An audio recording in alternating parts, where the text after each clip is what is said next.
Assalamualaikum warahmatullahi wabarakatuh.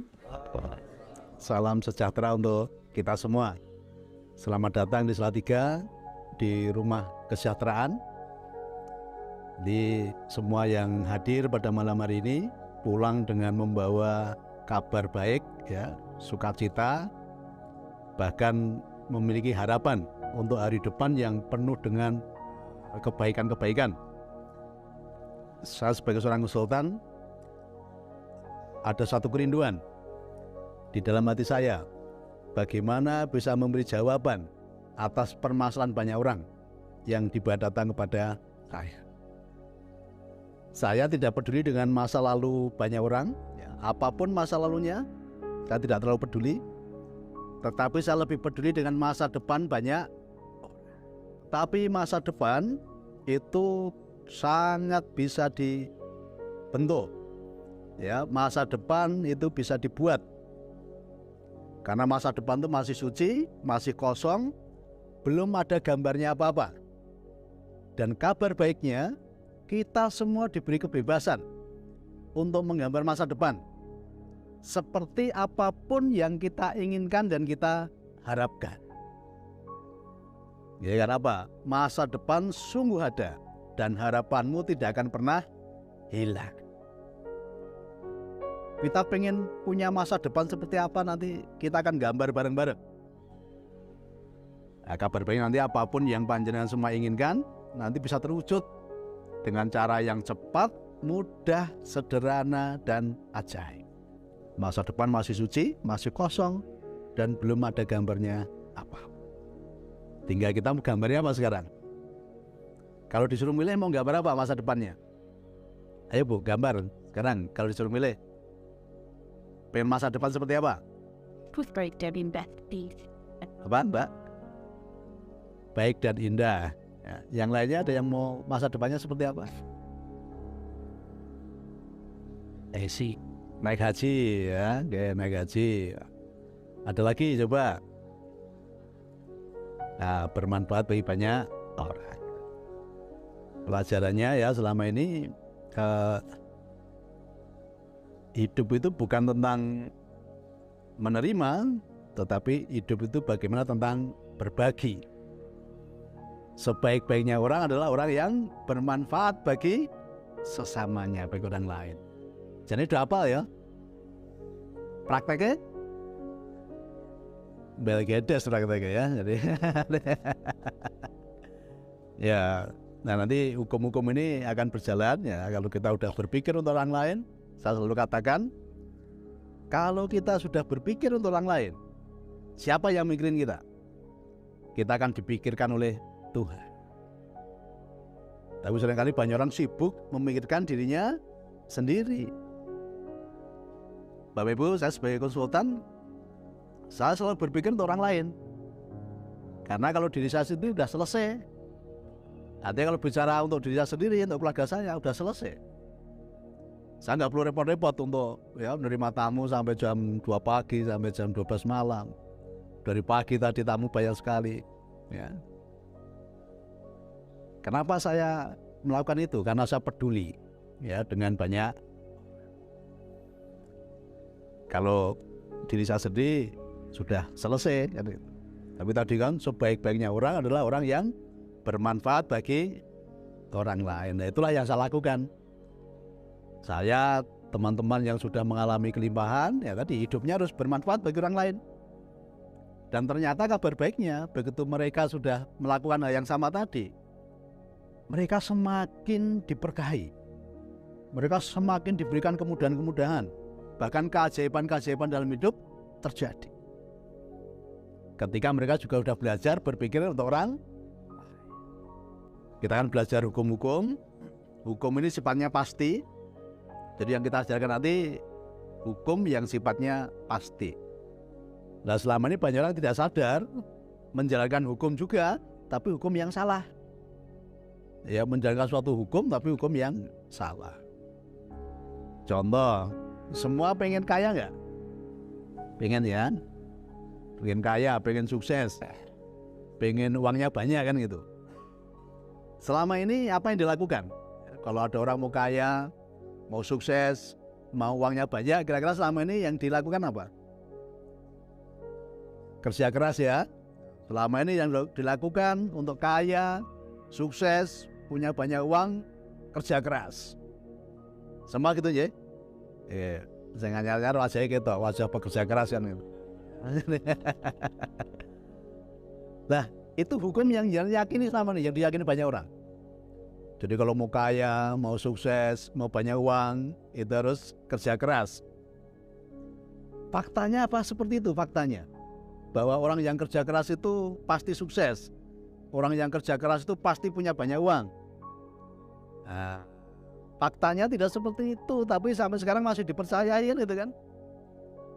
Fakta membuktikan orang itu semakin kerjanya semakin keras, semakin tidak ada uangnya. Ya. Fakta membuktikan orang itu semakin kerjanya semakin keras, semakin tidak nyaman. Ayo biasa ngomong dong, Pak, saya sudah melakukan kerja keras sampai ibaratnya apa? Malam untuk siang, siang untuk malam. Yang ngomong gini punya duit nggak? Kaya nggak? Nggak kaya. Pak, saya ini udah kerja sangat keras sekali, banting tulang. Ya kalau bahasa Jawanya apa? Ketekuk ringgel. Yang ngomong ini kaya nggak? Nggak kaya. Ada lagi yang lebih ekstrim. Pak, saya ini kerjanya sudah sangat keras.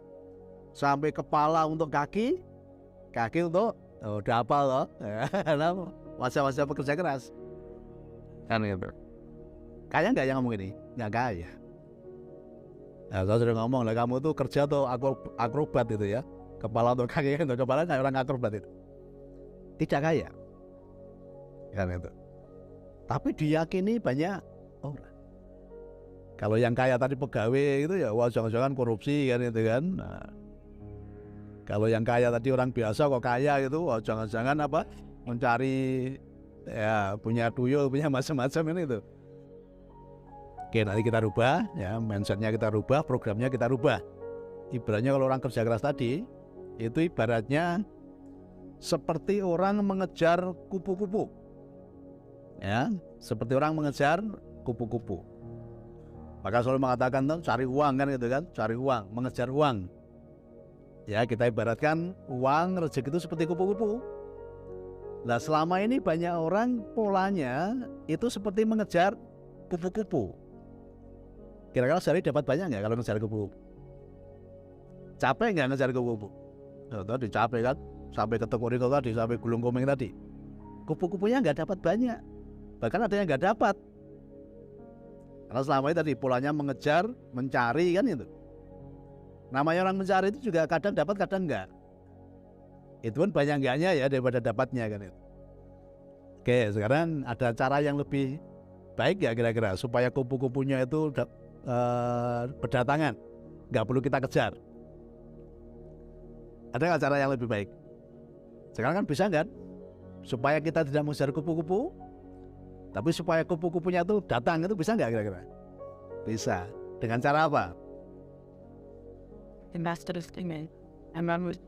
Menanam bunga ya. Nah, jadi bagaimana supaya kupu-kupu tadi datang? Ya kita membangun taman. Dengan membangun taman, kupu-kupu itu otomatis datang. Tidak perlu kita kejar. Nah itulah gambaran tentang rezeki, tentang uang itu seperti itu. Selama ini pola banyak orang mengejar uang, ya, mencari uang, mencari rezeki, mengejar rezeki. Semakin dikejar rezekinya semakin lari, semakin jauh kan itu karena pengalaman ya. Pengalaman ya, itu. Tapi setelah jadi anggota PLN nggak perlu mengejar ya. Iya rezekinya datang sendiri kan gitu. Nah, kenapa? Kita ajarkan tadi membangun taman yang indah. Dengan membangun taman yang indah, otomatis kupu-kupu berdatang. Nah sayangnya, jadi bayangkan bahwa otak Bapak Ibu itu seperti lahan. Seperti lahan itu, selama ini ditanami tanaman yang salah. Tanamannya tanaman keras, ya. Ibaratnya bahwa tanaman keras itu seperti tanaman bambu-bambu yang rembuyung itu yang menakutkan, yang ada ularnya biasanya itu ya. kupu-kupu nggak mau datang karena apa? Tanamannya menakutkan.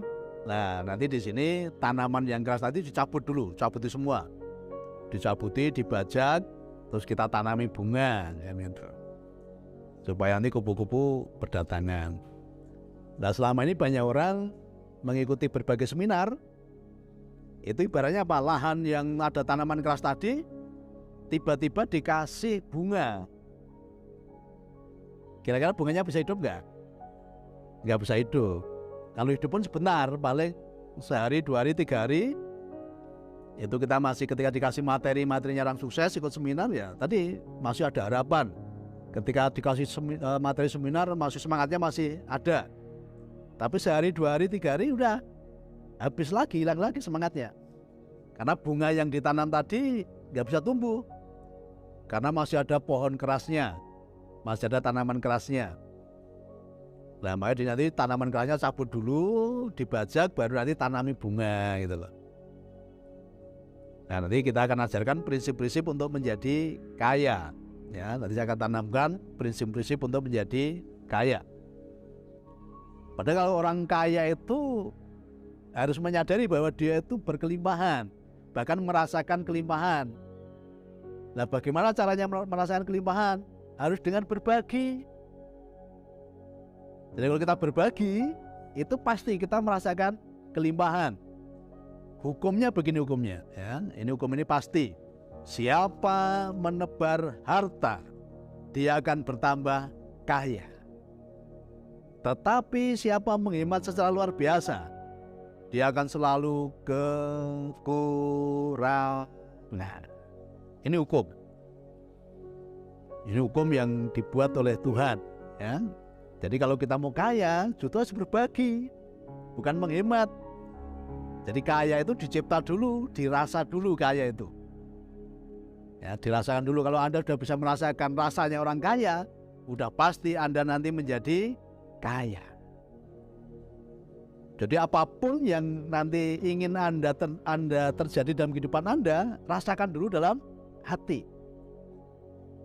Jadi kalau pengen menjadi kaya, ya rasakan dulu bagaimana rasanya menjadi orang kaya. Kalau pengen bahagia, rasakan dulu bagaimana caranya bahagia. Kan gitu. Pokoknya apapun yang kita inginkan terjadi dalam kehidupan kita, itu rasakan dulu dalam hati. Karena hukumnya gini, ini hukum lagi, bicara hukum ya. Apapun yang kita rasakan dalam hati, itu terpancar ke semesta, dan semesta akan mengirimkan hal yang sama. Diingat hukumnya ya. Apapun yang kita rasakan dalam hati, terpancar ke semesta, dan semesta akan mengirimkan hal yang sama. Kalau bahasa mudahnya, rasamu itu adalah doamu. Jadi rasamu adalah doa. Dan ternyata gampang untuk kita memiliki perasaan kaya dengan cara berbagi. Kalau Anda sudah berbagi, pasti Anda akan merasakan rasanya orang kaya. Kalau pengen bahagia, ya sama. Kalau pengen bahagia, nomor satu apa? Bersyukur. Kalau Anda sudah bisa mengucap syukur dalam segala sesuatu, pasti Anda merasakan kebahagiaan.